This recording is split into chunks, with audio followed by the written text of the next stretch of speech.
Happy holidays, everybody.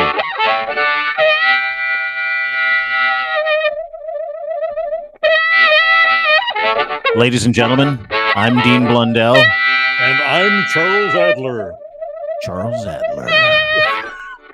And welcome to the DualCast, where we take two podcasts and put them together, which really sounds like a lot of work. I love watching you laugh, Chuck. I love impersonating people who try to impersonate me. I'm a robot. I'm a wannabe.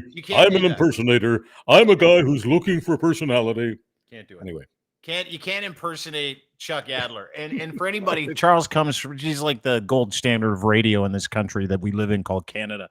Well, it's been many have tried to duplicate it, but it's never been replicated. Or many have tried to replicate it, but it's never been duplicated. Anyway, in my 1,000-year-long radio career, I always enjoyed mocking the heck out of people who envied me, because, as my grandmother used to remind me, envy is cancer. You got to defeat it.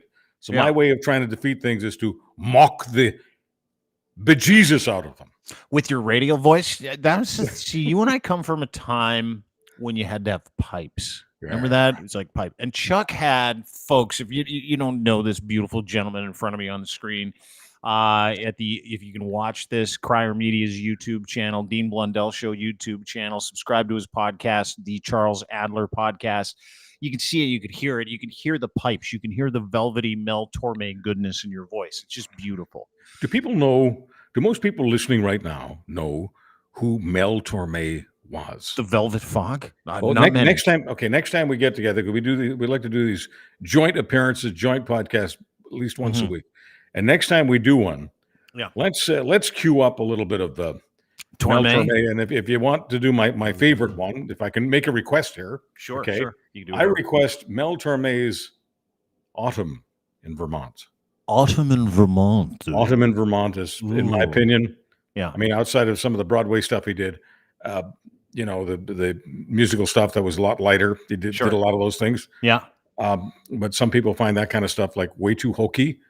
But Autumn in Vermont doesn't have the hokum factor, and people hear what the guy they call the Velvet Fog sounds like. Actually, something happened to his voice. I don't know whether it was an accident or an operation or something, but something happened to his throat. And so some people thought it might be the end of his ability to have, great vocal capacity, but he turned it into a positive. His voice actually became foggy, and then it became known as the Velvet Fog. And he had a real name, like all these showbiz guys. I don't know what his real name was. Was he Englebert Humperdink before Englebert Humperdink? Do you know what Englebert Humperdinck's real name was? Yeah, it's like Doug Allen or something like that. Yeah, it's like this crazy pedestrian name. Jerry Dorsey. And when I met Englebert Humperdink, because the kind of radio I did. You met him? You met Englebert Humperdink? I met everybody. I met everyone but Jesus, okay? And Charles Manson. Jesus and Charles Manson. I've met everybody else. Okay, that is a dinner party right there. Jesus and Charles Manson. Yeah, that'd be something. Yeah. Anyway, I'll just leave it at that, because some people don't like it when we have fun with religion, as you know. And I don't care. I've never been religious, but you've been really religious. I mean, you were. Which is why I'm the opposite today. No, I know. Smarter. I was not kidnapped by a cult. Okay. I wasn't a hostage. So to me, it's whatever. It's just a different philosophy. But Englebert Humperdink, when I met him, I said off the air, do you mind if I address Englebert Humperdink as Mr. Humperdink? On the air, maybe, but not really. The kind of show we did, even then, was very, very casual. So I was able, believe it or not, I was able to call Frank Sinatra off the air. I was able to call Frank Sinatra Francis. You met him? You met Frank Sinatra? Oh, too? Yeah. All those guys. Do you like how intimidating? No big deal. I was just Dean. Tell me about it. No, I was just in the podcast with a no big deal. I met Frank Sinatra. Big deal. I met Englebert Humperdink. Okay, so in the days when radio was large, yes. Okay, large three main mediums. You can only get information through one of three ways back in the day. It was print, television, or radio. Go ahead. But the radio station I worked at had far more listeners than most TV stations had viewers. And I get that today that's hard to contemplate. But that was then, this is now is different. So the station I worked at was a legendary radio station. And one of the reasons that they wanted me there was I sounded very, very much like their superstar who did an evening show. And he interviewed the Englebert Humperdinks and the Frank Sinatras and the Peggy Lees and the Dinah Washingtons and all these like incredible talents. Do you want to know just for legendary? You just rattled off some of the most legendary names in singing and acting. Like so one of the reasons they hired me was because even though I was 19 at the time, I sounded exactly like their evening superstar, whose name was Paul Reed. And Paul, I guess, was, I don't know, 42, 43. I was 19, but it didn't matter because even when I was a kid, I had, let's just call it an adult radio voice. So I take no credit for that. That came from, my mom, my dad, my ancestors, my DNA. It's a DNA thing. Yeah. So anyway, that by the way, was still the best pipes in the industry. Thank you. Yeah. So I sounded like Paul Reed, and that was very, very useful because there were some evenings where Paul couldn't make it, and so you put me on, and the only rule was I would never say I'm Paul Reed. I would never use those words, but I would do exactly the same kind of show he did, and it was a very, very romantic show, lots of ballads, and in terms of targeting, we were targeting women over the age of 35, to be quite specific about it. That was the audience. So I was targeting, I was looking for women in the audience who were essentially twice my age. And had they ever seen me, because when I was 19, I looked like I was 14, okay? And I just looked so utterly young. So it was just kept a secret that when I was hosting his show and not using his name, that it was somebody else. And for some reason, nobody ever nailed us. It was very wonderful for me because not only did I get a lot of great radio exposure, obviously, as I just alluded to, I met some of the superstars, the legends of our day, and I also got to do my side hustle was voice work. So I did voice work for the Air Canadas and the Eatons and all these different major national firms of the day, because those were the firms that Paul was narrating for, because he was the voice of. And if he couldn't make it to some of these sessions, he'd send me in, and that was fine with the producers. They just cared about the sound. And those commercials, you never have to say, I'm Paul, I'm Chuck, I'm Dean, I'm whatever. So you just do a read. You read a commercial on behalf of a client. Exactly, exactly. Yeah, so that was your break, was filling in for a dude who sometimes didn't make it into work, but you had to act like the dude. You couldn't say you weren't that dude. Paul Reed was his name. He also took over some of his commercial reads. So that was voice work. You were like Paul Reed number 2, like the low key Paul Reed. I was a voice double. You were a voice double. I was a voice double. So let me ask you something. Yeah. What's Sinatra like? So what year did you meet him? I met Sinatra, and it would have been, I guess, 75, maybe 76. Okay, so he's still the chairman, right? He's still the dude. Yeah. And what was he like to you? Tell me about that experience. Well, I've never talked to a guy who's like, I met Sinatra back in the day. I'm like, whoa. But he treated that radio station like it was Hollywood. Okay, it was Hollywood of the North. So there was lots of respect on both sides. So you could be very casual. Now, how tall is he? Was he as tall as you? Like when he walked in, were you? We're about the same size. Because you don't get starstruck. You're like me a little bit, where you're like, that's just a person. They poop like I do. But I don't get start like I've actually never met anybody. I've met all these people. I love these people because I love talent, so they blow my doors off. But I've never met anybody where I'm afraid to say the wrong thing. I'm afraid other than me. To this... No, but take me through the experience. Relive Sinatra coming into the studio for that interview. Well, he's never alone, right? He's got an entourage. Yeah. So he's coming in with 4 guys that look like they're right out of The Sopranos. They're very tough. They're very nice to me and all that. But there's no doubt. Like Sinatra never intimidated me. His people did, because his people looked, like heavies. You didn't want to mess with them. And but as far as talking to him, it's extremely casual. You just you talk about certain tunes. You talk about. I mean, I'd ask him about Nelson Riddle, and I'd say, when I say Nelson Riddle, what do you say? And he'd say, I love them. I said, tell me why you love them. And he would tell me, and I'd, say things like, tell me your favorite Nelson Riddle story. I'd say to him, Frank, this isn't going to shock you, but I fantasize about Angie Dickinson. What's she like? Now, Frank had, a thing with Angie Dickinson. Yeah. So, I mean, I did a little show prep, of course. Yeah. And I wanted to know what he would say about Angie Dickinson. And he said something like, oh la la. Oh. And then he just shut up and just, oh la la's enough. Yeah. Frank Sinatra saying oh la la about Angie Dickinson. That's great for me. And now in those days, this is pre-feminism and all that kind of stuff, pre-political correctness. So I could ask a Frank Sinatra, who's got the best legs in show business? I could ask him questions like that. Remember that? Remember when you could ask people questions about who's the hottest babe you saw?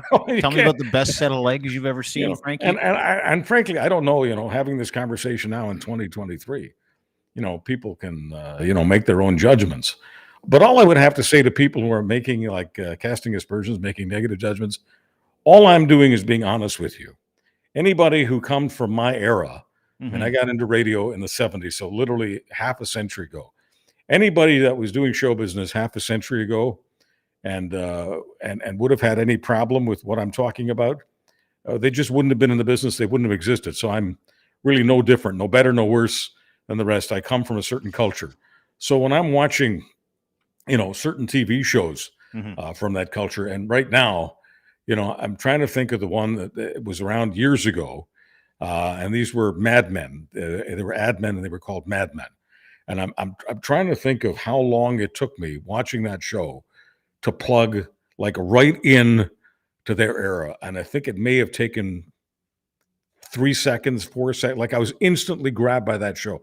I don't know whether I would have been grabbed by it had I not lived in exactly the same era, how they treated, the women at the office, how they treated booze and everything else. It was everybody drank, even in the late 90s, early 2000s. I remember going into my boss's office at the time, and he had a decanter with whiskey on a table in the background. And we always had, 4 o'clock, you'd knock off, you'd have a couple cocktails if you were around at 4 o'clock. I mean, that does not happen anymore. But to your point, well, we had, I mean, I'll tell you this, Frank Sinatra and I mean, I don't think we ever did a show dry. The only person I can remember where we weren't drinking during the show, during the interview, was Pat Boone. Oh, because he loves Jesus and he's dry. He almost drank himself. You know what? It's hard for me to make fun of Pat Boone because with him, let's just call it the Jesus stuff. Yeah. With him, it's completely genuine. Yeah, He was never doing that to make dough. As a matter of fact, I asked him, that was one of the questions I asked Pat Boone. I said, would you make a lot more money if it weren't for and I think I called it your attachment to, your marriage to, your connection with Jesus Christ, something like that. If you weren't a devout Christian, would you be making a lot more money? And he said, absolutely. Now, today that might be a different story, but back then it wasn't. It was not going in his favor to be as devout as he was. There were a lot of roles that he turned down, a lot of tunes that he wouldn't sing. Yeah. So he was very sincere, but the thing I most remember about Pat Boone was he was this far off the microphone, and he sounded like he was this close. Really? He had an oak barrel chest. Yeah. He had the most gifted and the cleanest. You knew whether he told you about his faith or not, and he wasn't ever preaching. If you asked him about it, he'd tell you otherwise. He wasn't evangelizing. Does everyone understand the word evangelizing? I do implicitly. It means he wasn't trying to convert people. No, he wasn't evangelizing. He wasn't proselytizing. He wasn't trying to ask. He wasn't getting me to come to Jesus. He wasn't one of those guys. Yeah. But Pat Boone, you could tell just in the clarity of his pipes that he never drank. He never smoked. He was as pure as they get, and it was impossible for me not to love Pat Boone. So I did. But I fell in love with talent. Period. Mm-hmm. And it didn't matter whether it was male, female, young, old. There's something about talent that attracts me. like nothing else. If if someone asks me, if someone were to say, Chuck, what's your drug? What are you hooked on? Talented people. Talent. Pros. Talent You love is not a drug. pros. You love people that are like aces at what they do. They figured something out that other people haven't, which brings me to my first question for you. What do you think of the talent in politics to this day? Because we've been dealing with some talentless folks recently on every side of the aisle, and some things happened over the past few days, and we've got some stuff to get to. One, the big lie when it comes to the economy. I want to talk about Hamas because they decided some of their friends would interfere in Christmas celebrations in malls. By the way, do you think someone on city council in Toronto is going to try to rename the Eaton Center the Hamas Center? Probably. You think that'll happen? I think that's acceptable. Probably. Okay. That's I we're very left leaning. Whatever you want to call it, political correctness, wokeness, whatever. Some people bend over so backwards that I'd be surprised. A bunch of terrorists. I'd be surprised if someone wasn't right now and saying, you know what? As a show of kindness, whatever. I don't know. Well, we don't. Hope I'm wrong, but I just don't know. I don't think you are. I think that there's, and we'll get to it. We'll get to the tension that lives in trying not to offend a group of terrorists, which I'm not. But if they took a poll in downtown Toronto, no point in going all the way to Etobicoke, right? It's just downtown Toronto. They took a poll right now. Yeah. And the question was, do you think we should rename the Eaton Center the Hamas Center? How well do you think that question would fly? I would say 20% of the people would say it's a great idea in this country. Yeah, and specifically in this area of the country because we're brain dead, dude. Like there's a legitimate criticism of the open and inclusive left, of the people that are like that just don't understand the spoils of war, that don't, and they all live here. Like every single one of them. You've lived here. You know what it's like. This is what you have to do or else you're an asshole. Like I put out a tweet, let's just deal with the Hamas thing, because there are a whole bunch of people that are ripping through the malls this weekend in Toronto. And if you've seen some of the videos, and it's called Christmas. It's the Christmas holiday, for Christ's sake. Yeah, it's of course Christmas. They're ripping through the malls. You got people trying to enjoy themselves. You've got a couple of different videos I'd like to play for you today. You got families trying to shop. And we all know on October the 7th that Hamas, which is the governing body in Palestine, that's the government, sent thousands of fucking degenerates into Israel to literally commit terrorist acts and beheadings and murders. But what people have to know is, we can go over the laundry list of the acts. I don't want to do that. Sure. I just want people to understand that Hamas really does believe in suicide bombings, okay? They don't call them that, but they do believe in people martyring themselves for their God, okay? So that too is genuine. It ain't pretty like Pat Boone, but it's genuine, okay? Yeah. So for them to know, and they would know, that of course Israel is going to respond more vigorously, more frighteningly than ever before, okay? Sure. They know that, okay? So, and they're okay with that. Just like they were okay with losing most of the suicide bombers or the terrorists that they sent across into Israel. They asked them to stay for longer and longer and longer. They wanted them to be confronted with the IDF, with the Israelis, and they eventually were. And most of them were terminated, okay? Most of them were terminated. You don't hear about thousands of prisoners from that day, because most of them were terminated, neutralized, whatever you want to call it. They're gone. Mm-hmm. And they were under orders to stay until they would be gone, until they were, quote, martyred. Mm-hmm. The larger point here is they knew fully well that Israel would respond vigorously. They knew they would lose thousands, perhaps tens of thousands, who knows how many, perhaps 100,000, whatever. The number doesn't matter to them, because the fact that their own people, in this case, the people living in Gaza, the civilians, don't matter to them. If they die, they're all martyrs. I hate to, take a Christian phrase and install it here, but I have to, especially this time of year. As far as Hamas is concerned, the more Palestinians die, the merrier. And as crazy as that may seem to people, it is not crazy to Hamas. No, it's not. And they're the governing party of that area of the world. They have been for 12 years. The governing party without any feeling of responsibility to feed, to Zero. clothe, to maybe build the odd bomb shelter. None of that, because their attitude is that's the job of the United Nations. Mm-hmm. Not only is it the job of the United Nations, we don't really care if any of those people die anyway, because we'll just take pictures and videos and we'll make them look bad, when the whole goal is, for anybody in that government, the entire goal is how can we kill Jews? That's number one, and then everything else comes after. Even when they were killing the Jews, whether they were slitting throats, shooting, throwing them into fires, whatever it was, whatever their plan of homicide was, no matter how grisly it was, and why do we know about all this? Because they took video, because they're proud of it. They never talked about Palestine when they were doing what they were doing, when they were slitting and shooting and all the rest of it. It was just the phrase, the Allahu Akbar phrase. Mm-hmm. So from their perspective, their God wants to murder, wants to annihilate the Jews, and that's what they were doing over there. And they would happily do it in Toronto or anywhere else they could. And some people don't want to understand that. They think these people are they've got some kind of... They're only about the innocent civilians. Yeah, faithfulness to the innocents, and they want to help the innocents and heal the innocents, and that's all baloney, because billions of dollars, not millions, billions of dollars that have flowed over the years into Gaza, most of it has been spent on building weapons to try to attack Israel, so that Israel could then attack their people and create martyrs. So I don't know where to go with this. Oh, you nailed it. I nailed it. And here's what I never understand, Dean. I never understand this. There's nothing that I've said that isn't known by many thousands of people who do what we do in this country.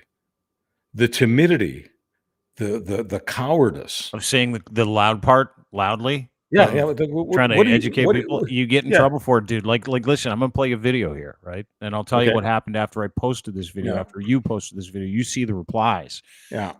You have Hamas sympathizers rolling through malls in Toronto at Christmas time, literally on purpose, interrupting kids getting pictures with Santa. And here you go.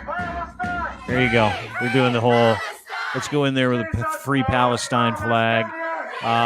Kids with there's one kid crying, another kid with elf ears on. They're just trying to get pictures taken with Santa. I believe this is in the Eaton Center. This is in Toronto. Eaton Center was bombed, targeted by these very well organized groups that are funded somehow. This is not just grassroots. These aren't just people who are tired of what they call genocide started by, which is really what they're tired of, is the response of a war started by their country. And so they want everything to end and stop. And in their infinite wisdom, they think they're going to drum up support by going into malls and literally scaring the shit out of children. It doesn't stop there. And I want your impression on both of these stories and both of these videos when I'm done. This one was worse. This is also at the Eaton Center. This came with guys in ski masks wearing the traditional headscarves that Hamas has used. You can say they're Palestinian. You can say whatever they want. But these are the people that talk about resisting Israeli colonialism. These are the people that stood up and probably cheered. These are people that are now walking around malls. This is once again the Eaton Center, and I want you to listen very carefully, threatening to put people 6 feet underground who have an issue with, a few dozen people with flags running into the mall, praying, telling people that their God is going to take out, all of their people, and Israelis and Jews are genocidal maniacs. Like, these are all things that were yelled at people. But I want you to pay special attention to this one. This is middle of the day yesterday. Christmas shopping in Toronto, Eaton Center, the Swarovski crystal trees up, Santa's in town, and here come the terrorist sympathizers. Do you believe Palestinians deserve freedom? I'm telling you, because if he touches me, I'm putting him on the floor. You come near me, I'll put you lay down on the floor.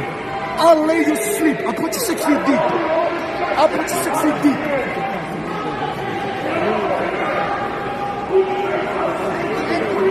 We just told the cop we'll put him 6 feet up. Yeah. That is what we want to do with Palestine, and we're going to be on our way to the front. Chinese shit. He's a pussy, bro. Just leave him. Leave him. Leave him. Oh, bitches. You guys up here, what are you looking at? If you're really a puppet, There you go. We don't need to watch any more of that. What we need to do is talk about that. That is Christmas season. That is in Canada. We have a Charter of Rights and Freedoms, which every person is, as an immigrant to this country, I take very seriously.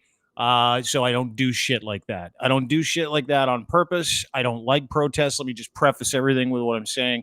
I hate all protests equally. I don't care what they're about. If you're going to hurt another human being that has nothing to do with any of this, that has something to do with something that's happening 10,000 kilometers away, if you're going to do that, if you're going to hurt people, if you're going to threaten people, and this is all we see.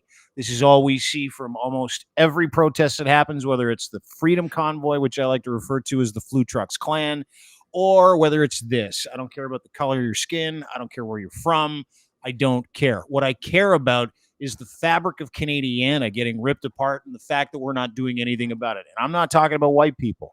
I'm not talking about the way that we do democracy, because it is legitimately in our Charter of Rights and Freedoms that those freedoms to protest, those freedoms to be disruptive, stop when they impinge on my freedom to go about and enjoy my day. And listen, you can sit there. Anybody can sit there, Charles, and I want your thoughts on this. Anybody can sit there and tell me that I should have a problem with genocide, and I do. What is going on is a response to a war that was started by terrorists. So if you're going to sit there and tell me that I'm wrong or I don't have any sympathy when that stuff bothers me, which it bothers me no matter where it is or why it happens. It bothers me because we've got people that are trying to go about their business, with Canadians that are trying to live their lives, and we're given a promise no matter where they're from. If you were born here, if you came here like I did, like you did, if you came here, you were promised a peaceful existence, and you were promised freedoms that stop and start at the end of your nose. And that is not happening here, Charles. Not happening. So non-white people do democracy the same way white people do democracy. It's not a white, brown, anything thing. Naheed Nenshi, the former mayor of Calgary, is one of my favorite practitioners of democracy. And it is not about the color of skin. I could go down the line, but I don't need to do any more to make the point, whether it's the Prime Minister of Great Britain or people all around the world who are non-white, who are practicing democracy. Martin Luther King believed in democracy, and Martin Luther King wasn't a white guy either. So let's get past the color barrier with that, and then go to something else. My father, and everything we talk about, Dean, it doesn't matter what the format is, what the platform is. We both believe in the same thing. If you can't make it personal, you're really not doing your job. All of these issues affect us personally in a number of ways. So I came from a different country. I came from Hungary, which is a little country in Central Europe, right next door to Ukraine and Poland and Slovakia and some other countries. I think Hungary is bordered by 6 or 7 countries. Austria, I think I've named enough to let people know exactly where Hungary is on the map. So that's the little country I came from. And it was dominated by communism, by authoritarianism. Earlier, it had been dominated by fascism. And that's just the way things were in Hungary. Went from worse to bad to worse. It was bad news. And my parents were able to get me out of there. My father threw me in the backpack, put me on his back, and my mother was a scout, and we ran for it. And fortunately, we got the hell out of that communist hellhole, and we became refugees in Canada.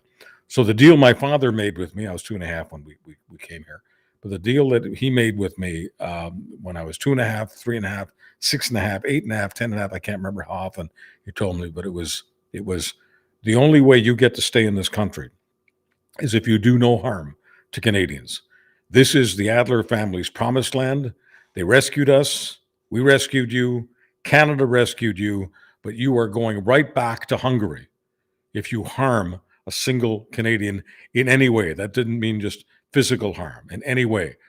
So if I had gone into a shopping mall like the Eaton Center and traumatized kids by yelling whatever messages I wanted to be yelling, but getting in the way of in this case, Christmas celebrations, Canadian celebrations, my father might have demanded that authorities deport me.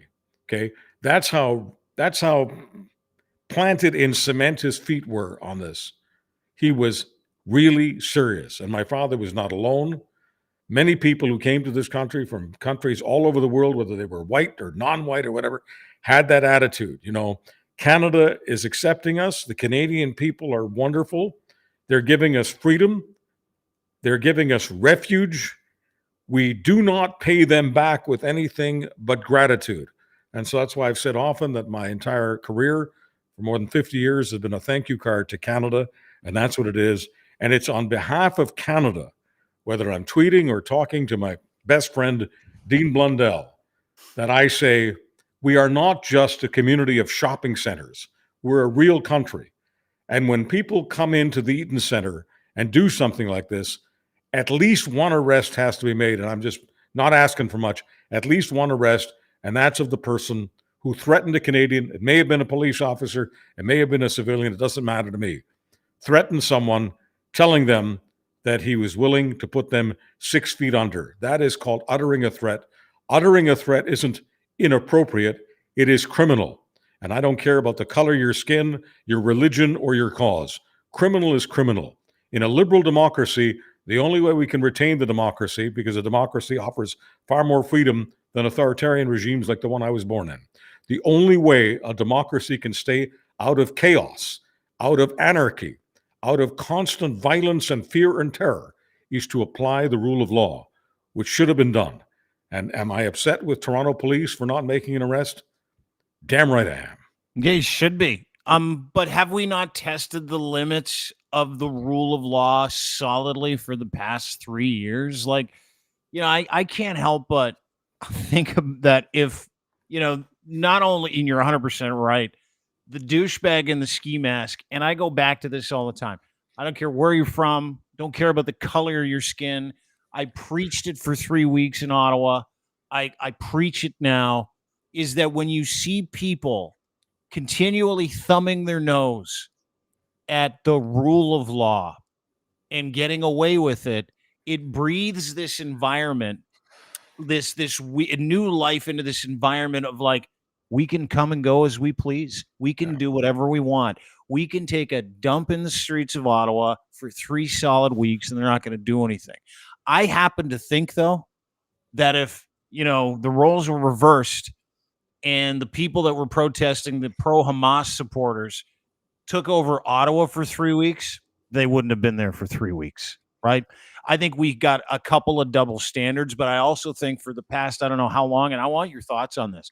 For the past 3 years, we've been allowing people to threaten politicians. We've been like their lives. We've been allowing people to take over cities. We've been allowing people to shut down borders, and nothing ever happens, Chuck. Nothing. Well, nothing ever happens. And we sit here and we wonder why some people in Canada are okay with Donald Trump. And we fail sometimes to understand, wait a minute, we're constantly ticked off that people are being pushed around, traumatized, terrorized, their businesses are interrupted, their lives are interrupted, and their life as Canadians is interrupted. And we sometimes wonder, wait a minute, could this happen in another country? Well, there are things that are happening in the United States right now where you've got thousands upon thousands of migrants trying to get into the States every single day. Mm-hmm. And this isn't about yours truly being anti-immigrant or anti-anybody. But I can totally understand why Americans, whether they're called Democrats or Republicans or independents, are upset about what's happening on the border situation. And there's only one guy one politician, who's really taking advantage of the situation. Is he going too far with his rhetoric? Yes, of course he's going too far with his rhetoric. But the reason many people are supporting him isn't because they love his rhetoric. It's because they feel that if he were the president, he would end the problem.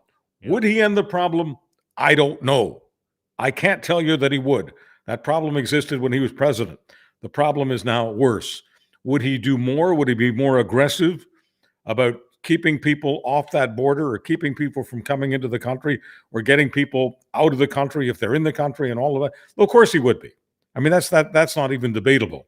But the point is, I don't want Canada to get into a situation where people are demanding a Canadian version of Donald Trump just to be able to go Christmas shopping, to make sure that when your kid or your grandkid and you are going to visit Santa, that it isn't a risky piece of business, because it was never risky. Didn't matter what my heritage was. I visited Santa at the Eaton store in downtown Montreal every year. To be fair, you still go and sit on Santa's knee for that picture every year. I know you do. I have played the role of Santa. I've played the role of Santa several times in several venues.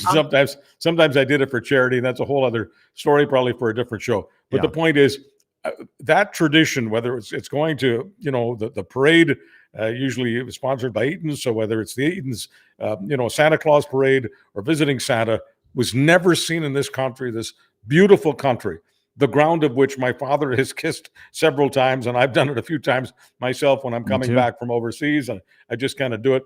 As a matter of fact, it was a Toronto program director. I won't mention his name, but it was a Toronto program director who told me to never talk about that on the radio ever again. I mentioned it one time. I never meant, and I said, I know who he is. But we're not going to mention his name. Anyway, he said that he didn't want me to talk about that because he didn't think that it was credible, and your credibility matters to me. So I said, you know what? The next time I'm in Toronto, I said, we'll go out for dinner. I'll kiss the ground, and I will kiss the ground right in front of you. He says, if you do that, could you do it right in front of the Hooker Harveys at Carleton Church? It's like the dirtiest place in the whole city. The reason I would kiss the ground at a Harvey's is because for years, when I was a student, curly fries, Harvey's, I couldn't love Harvey's enough. Yeah, I even loved their pickles. I know. That's so do I. It's the only thing I like. Actually, I don't mind a good Harvey's burger. But the way they did their burgers was better than McDonald's or anybody else. Still are. It's an unsung treat. Let me bring something back to what you said earlier. You're an immigrant to this country. I'm an immigrant to this country. Yeah. I was 2 when I came over. Were you 2? 2 years old? I was 2. Yeah, 2.5. Same thing. Yeah, me too. 1957. It was exactly. We came in February, so born August. Exactly 2.5. Yeah. So I came over here at 2. Yeah. And from the time I can remember until I was like 18, 19, when I moved out of the house officially to go to university, there was one common theme as an immigrant to this country. That theme was commit a crime, get deported. Bingo. And I don't care if you get deported. My dad would legitimately say that. Yeah. And then because my dad was a big fan of manipulating people's brains, he was the master at it. He would do one of these. He would go, you know what happens if you get arrested in Canada? If you're a foreign citizen, they lock you up in a special room. Like I'm like 8. I'm 8. Lock you up in a special room with a whole bunch of diseases. And then they send you back to the shithole country you came from, England. That's what he would say to me. England, you came from England. And, there's a difference between escaping communism, fascism. There's a difference between escaping, a refugee camp and coming from England.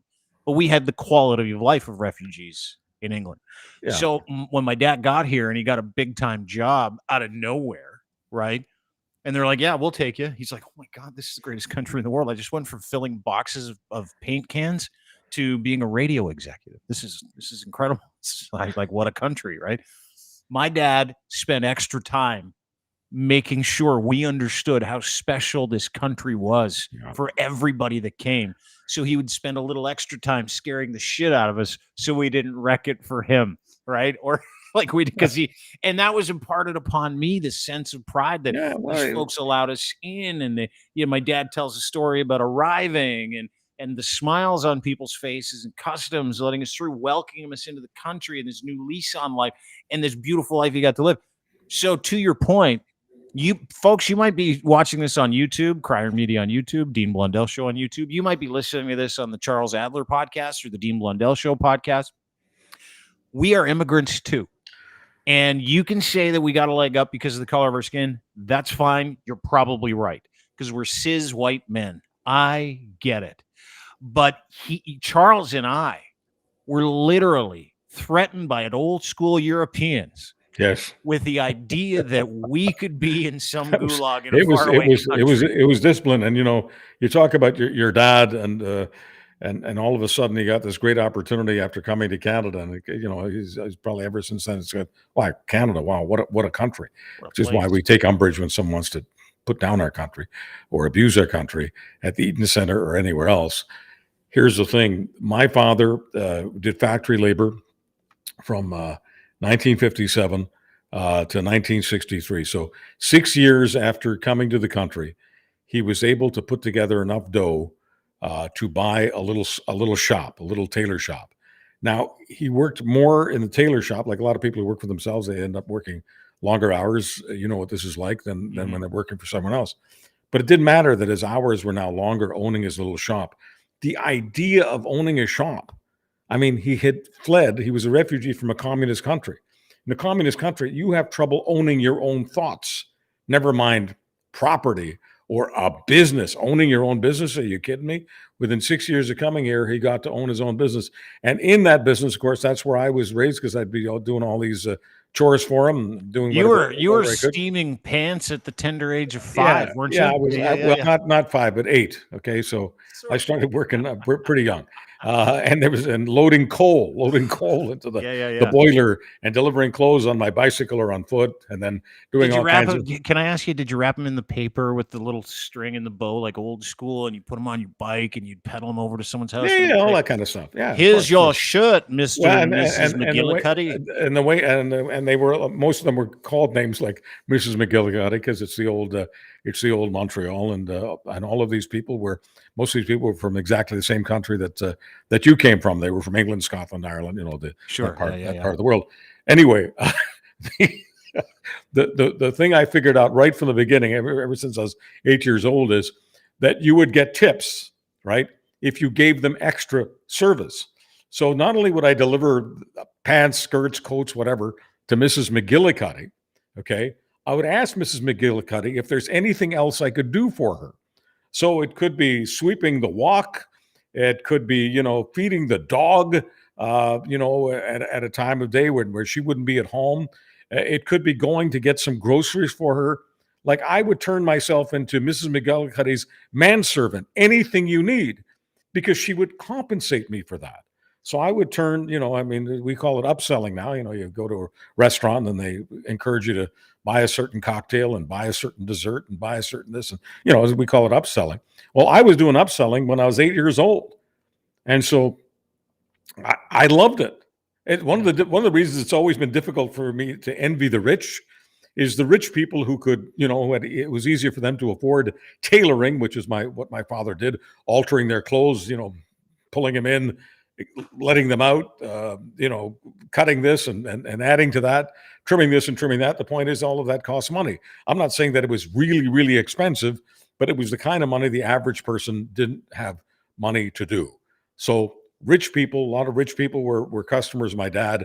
Impossible for me to envy and hate the rich, because the rich put money in my pocket, and I was as poor as could be. I just sometimes think that my folks and I, we were so poor we didn't have a pot to piss in or a window to throw it out of. But, I love that saying. It's still one of my all-time favorites. Thankfully, we worked hard. But the larger point here is, it was impossible for us not to appreciate a country where we were allowed to have our own little shop. Sure. And by having a shop, we had independence, and everything about my attitude about everything was formed and framed in that shop. And I thank goodness that I was raised in the crucible of freedom. No one has to explain to me what freedom is. And no, I don't want to get into the whole vaccine thing, because it had nothing to do with that. If I had refused a polio vaccine, and that was something that, we had to do when I was very, very young. If I had wanted to refuse a polio vaccine because some charlatan had convinced me that it was a good idea to have my bodily autonomy or whatever, my father would have probably wanted to send me back to Hungary. Good thing you're a good listener. So one of the things that happens, and I've watched you stand up against it, you had a great tweet thread today about it. The disrespect and the lies told about this country by political institutions. And one of the ones that runs around, because it's a cudgel that conservatives in this case use. If conservatives were the government du jour, I'm sure liberals would do the same thing. But I call it the big economic lie, right?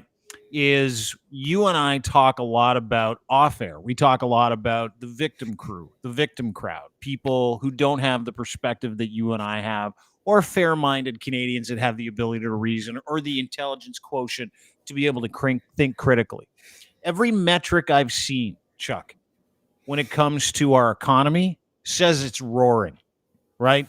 It says inflation is in check. What is it? 3.1%, if I'm not mistaken. It could be wrong. It's in and around 3.1. The lowest out of every G7 nation. We're taking renewable resources and renewable energies to the next level. People are investing, countries are investing in clean energy. The Stellantis plant down in Windsor. We're seeing a real robust economy in a country that has real great checks and balances, avoid a worldwide recession. And before we congratulate politicians for getting ahead of the economic curve, it is the one lie that is told to certain groups of people every year.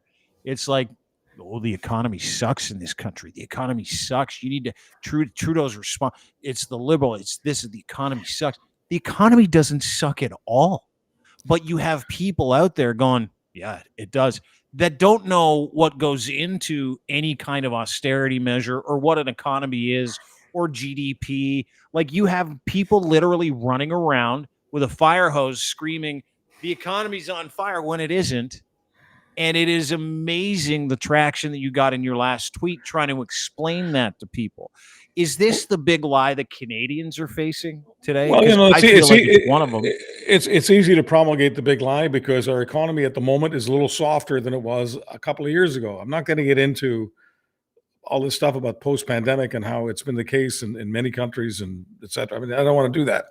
The point is that even though the economy at the moment is taking a breath, and part of that is the high interest rates, and the high interest rates have been imposed so that the economy would slow down. The Bank of Canada wanted to slow the economy down because the Bank of Canada wanted to tame inflation. So inflation, which was at 5 and 6 and 7%, is now at about 3%, as Dean just said, 3.1%. And it'll go to 2.5%. Mm-hmm. And when it gets to very close to 2.5%, which it will in the next few months, the Bank of Canada will lower rates. They'll probably lower rates twice next year. So the year will start off a little soft, and around the middle of the year, the autumn of next year, autumn in Vermont, Mel Torme. By autumn of next year, things should be relatively hunky-dory again. But even putting all of that aside, in inflation and everything you hear about the different problems with the economy, our economy is still the 11th largest in the world.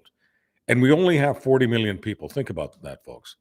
Think about all the countries in the world that have way more than 40 million people. We only have 40 million people. We have a little over 20 million people in the workforce.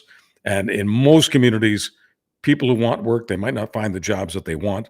But if people want to work, they can work. That's how low the unemployment rate is. It's 5% nationally.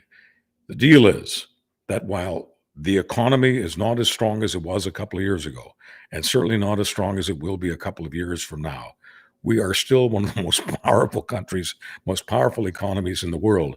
And to pretend, and here's where I end up coming down, to pretend that Canadians cannot find happiness.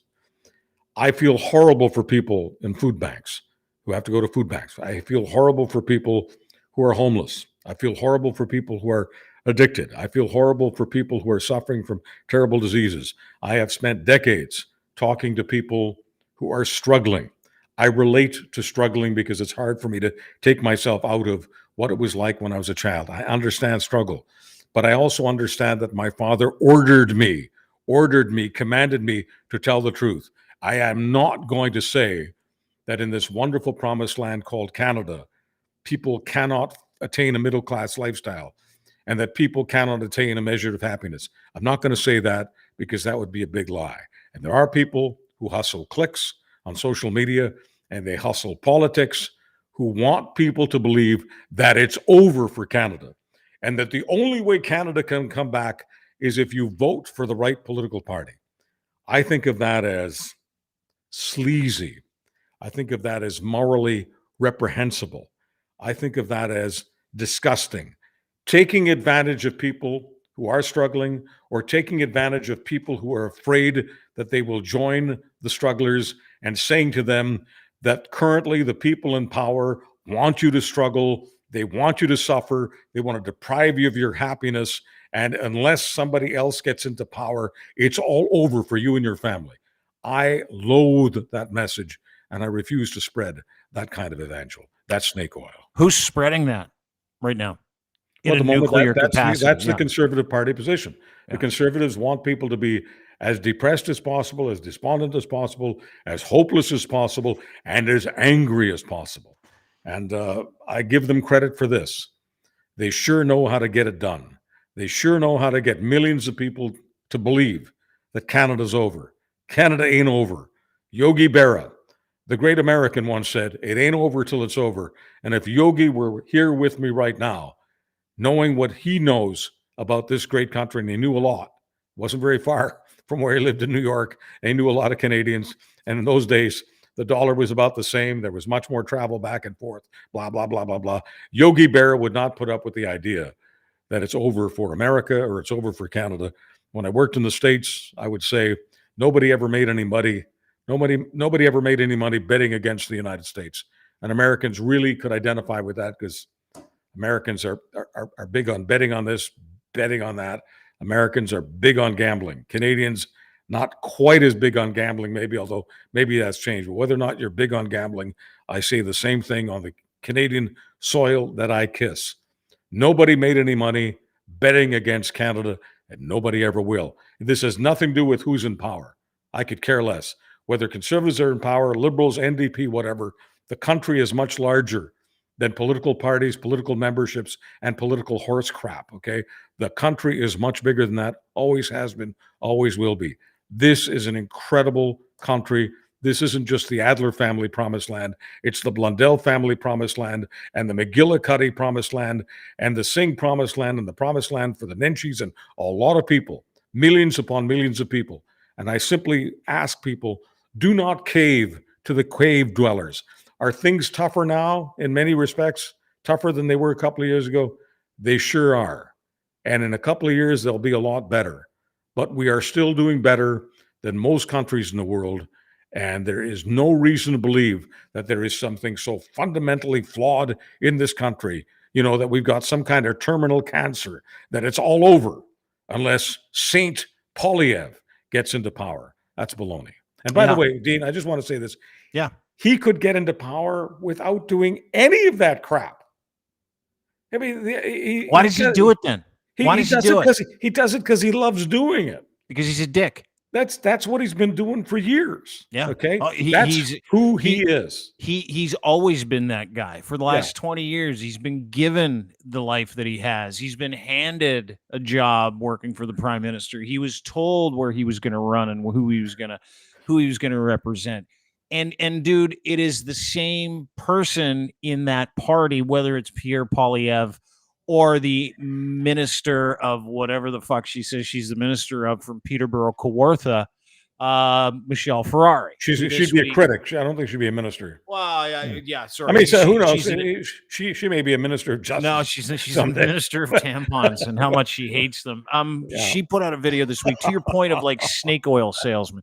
Like, let's see how mad we can make a certain culture of people who do not understand how life works. And I would venture a guess to say, we mentioned it earlier, we're not sending our best and our brightest. I'm going to play you this video. Michelle Ferrari is getting legitimately cannibalized over the next, and has been for the past several days. And the reason why is because she decided in her infinite wisdom, it would be a really good idea to be a voyeur. It would be a really good idea to take her camera and an aide, go into the men's bathroom in the House of Commons and mock the idea, a pilot program the government put together of making sure there were free feminine hygiene products in every bathroom, just in case a trans man walks in and needed to use the product. I mean, let's be clear here. Needed one, and they were in the bathroom. Yeah. But this is a pilot project, and we'll play the video in just a second. But you go ahead. I want to be clear about this trans man crap, okay? Because in talking about this, you talk about me. I get all these people on social media asking me, do I believe that a man has periods? Okay, because that's how imbecilic some of this crowd is. No, a biological man does not have periods, and I'm embarrassed as hell. Okay, that I have to tell any fellow Canadian that a woman who has transitioned to becoming a man, but is in transition, can have periods, and that's what the tampons are about. And I don't know whether Michelle Ferrari even understands that. I can't imagine how she couldn't. Guaranteed she doesn't. Well, okay, then she's got other problems. Hey, I'll play this video and you can ask yourself that question again. I just wanted to back that up because I don't want people to think that don't Dean and Chuck understand that guys don't have periods. Yeah, we do. Yeah, we do, guys. We do. Yeah, I get it. But there are exceptions to the rule, and so inclusivity is a deal. Here, let's watch this woman commit a crime on hallowed ground. And I'm standing in the hall of my Confederation building on Parliament Hill. This is my Ottawa office, so you can see right here. So this is a federally regulated space. I'm a federally regulated employee. Now I'm going to take you on a little tour today, and I'm going to show you something that I think is going to astound you.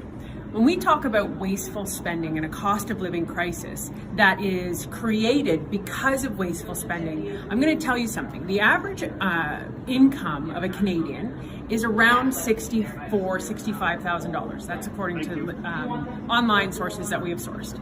The average. Hey, did you check that? That's according to online sources that we've sourced, Chuck. That's so you know. That's the kind of economic genius we're dealing with here. Online sources that we sourced. We continue this drivel. Of a federally regulated employee is $70,000. Now, period poverty is a very real thing. And we have the highest food bank usage in history, meaning people who can't afford food also can't afford period products. So you nothing like talking about the food bank and period products. I continue. See often period products in food banks, which makes total sense. But what if I told you the Liberal NDP government is mandating that period products be available in all federally regulated workspaces? So for people who have an average income of $70,000, they are going to have access to period products.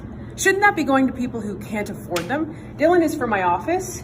Dylan, we're going to go into the men's bathroom here in a federally regulated building. You're going to, which, by the way, is 100% illegal. give a little check for me, make sure there's no one in there. Hello? No, we're good. Okay, we're good. Come on in. So this is the men's bathroom, and I want to show you what has been put in the bathrooms. That is period products for federally regulated employees. I can't stress enough to you how out of touch this is. She's 100% right about that. And I don't need to subject any more people to that stupidity. So we'll end it a good 20 seconds early. I cannot stress enough how stupid that is. And I think we're coming at it from different perspectives. Where a woman who prior to this was one of those mom bloggers who would do like videos in the bathtub, like this one.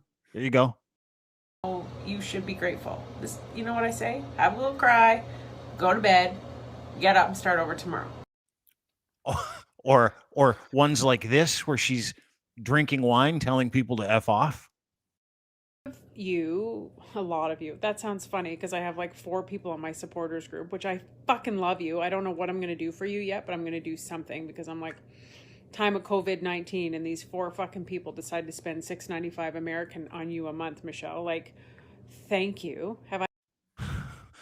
So that's what she did before. She ascended to becoming an MP, somehow anointed herself with a brain, and decided it'd be a good idea to do something illegal, make a voyeur video, go into a bathroom, and completely disregard the entire reason for feminine hygiene products being mandated to be in men's and women's bathrooms in the Confederation building, which is a government-regulated building, which is a pilot project that, you know, if you know anything about, and I've been married before, if you know anything about this subject, more hygiene products, feminine hygiene products readily available is good for everybody. It's good for men. It's good for women. It's good for inclusiveness. It's good for hygiene. It's just good for everybody.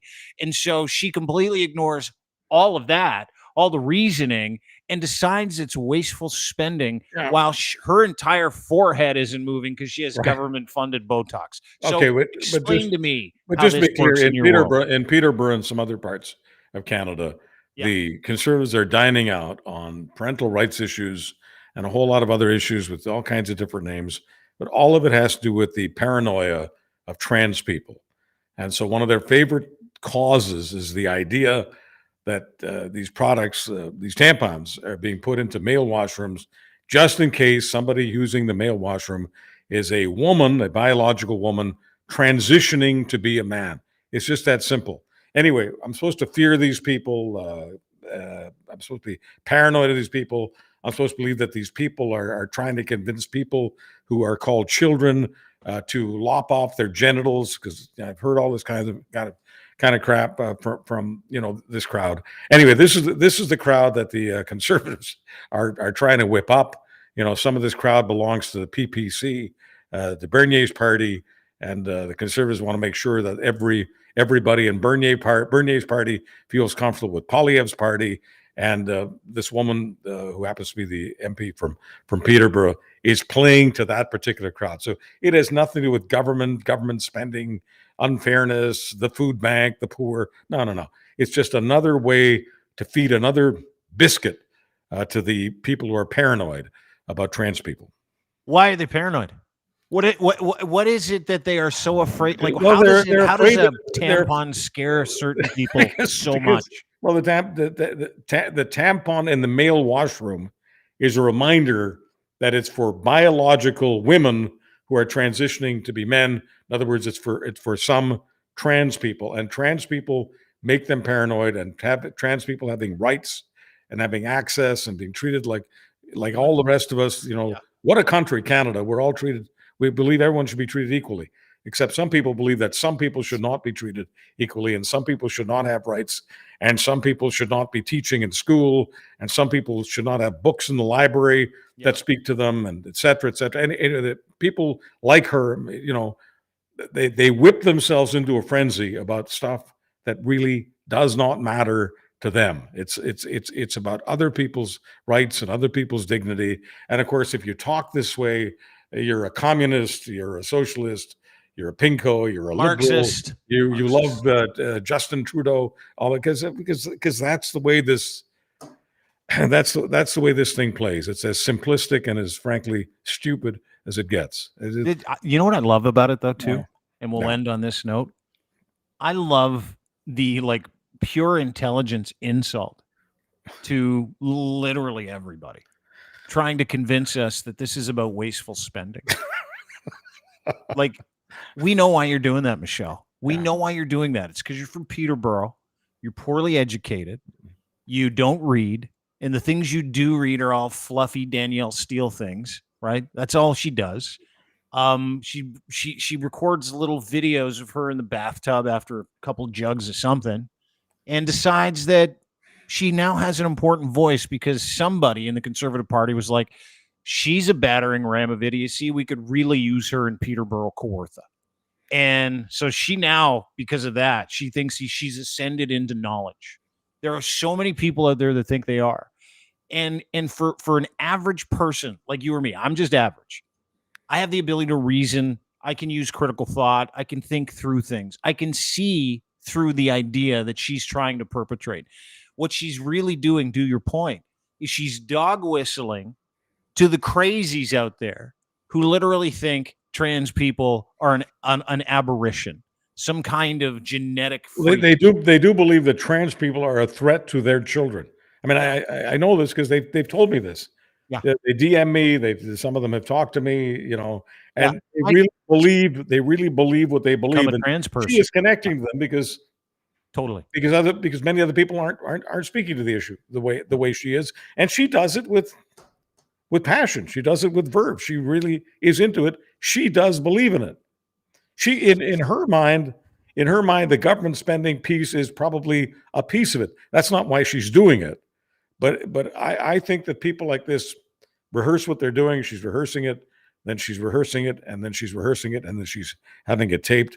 And she really believes what she believes, and she connects with a crowd. She connects with a crowd in Peterborough. She connects with a crowd in various parts of Canada. I haven't looked at how many followers she has, but I'll bet you in recent days that where she's gotten much more comments from people who want to critique her, I'll bet you her followership has gone up exponentially.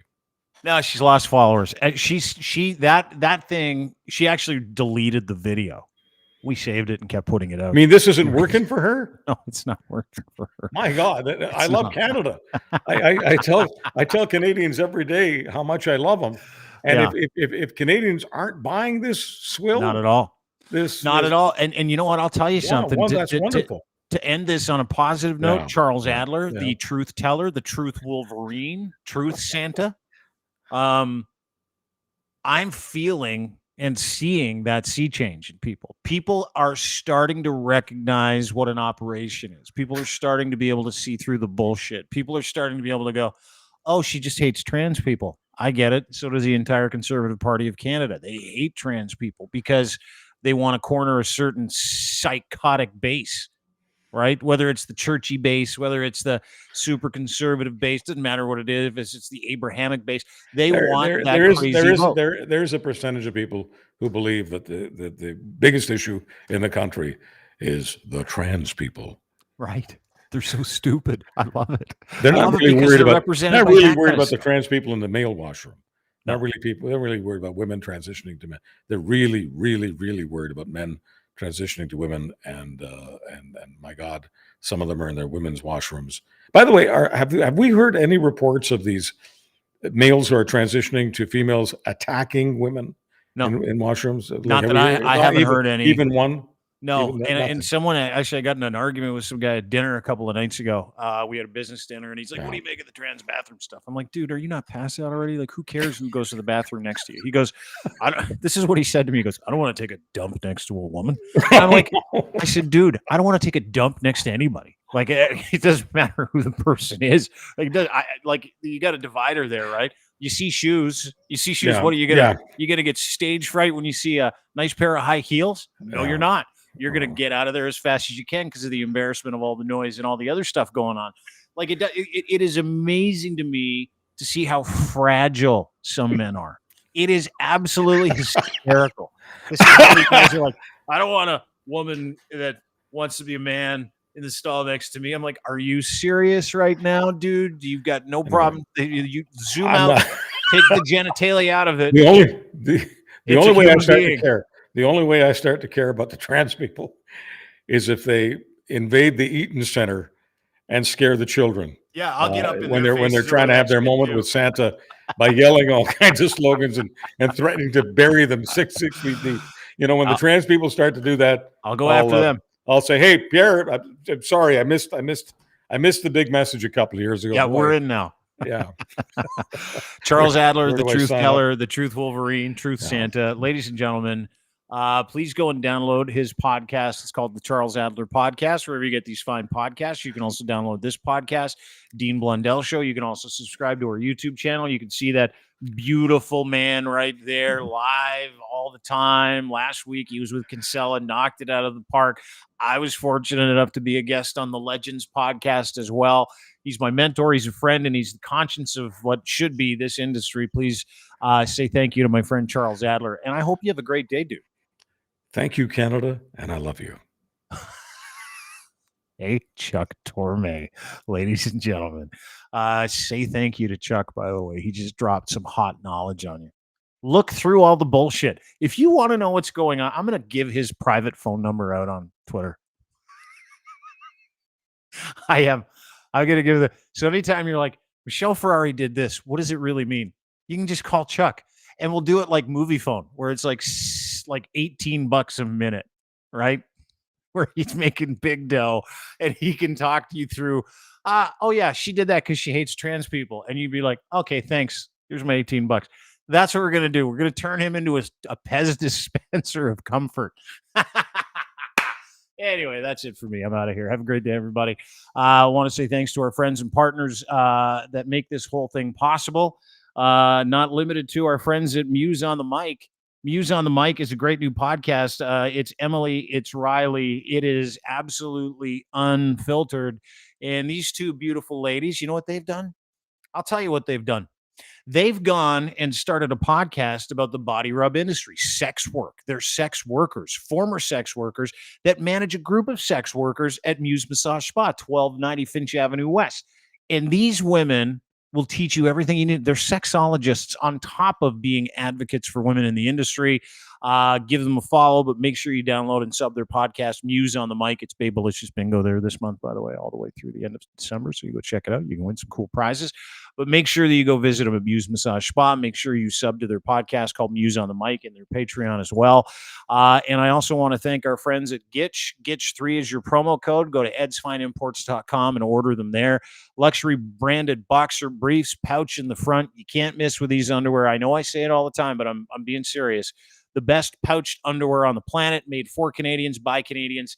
You will love them. I can guarantee you will. All you need to do is go to Ed's Fine Imports, order 4 pairs of Gitch, use promo code Gitch and then the number 3, and you get a free pair. You're welcome. Yeah, 3 for the price of 4. If it's free, it's for me. What good radio guy doesn't love free stuff? This guy sure does. So go to Ed's Fine Imports, luxury branded underwear, Canadian guy, made a Canadian brand. It's beautiful. Gitch3. And by the way, the best underwear you'll ever buy. My things, my junk is got a permanent home. It's like a tree fort for your nutsack. Anyway, check it out. Gitch3 is your promo code, edsfineimports.com.